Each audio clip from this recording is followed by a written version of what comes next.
Taala Kur'an'da aytat: "Men ca bil hasenati felahu aşru amsalha ve men ca bis seyyiati fela yujza illa mislaha ve hum la yuzlamun." Kim bir жақшылық менен келе турган болса, кыямат күнүндө ага 10 есе, кеминде 10 есе көбөйтүрүлөт.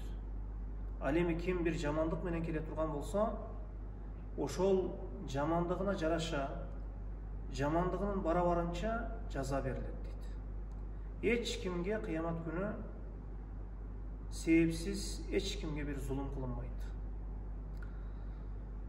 Жақшылықты жасоо, жақшылық кылуу ар кимдин колунан келүүсү мүмкүн, бирок ошол жақшылыкты сактап, кыямат күнгө чейин алып баруу, жақшылыкты сактап, көтөрүп баруу ар бир инсандын колунан келе бере турган нерсе эмес. Аллах Таала баарыбызга жақшылык кылууда өзү жардам берсин. Аллаху а'лам.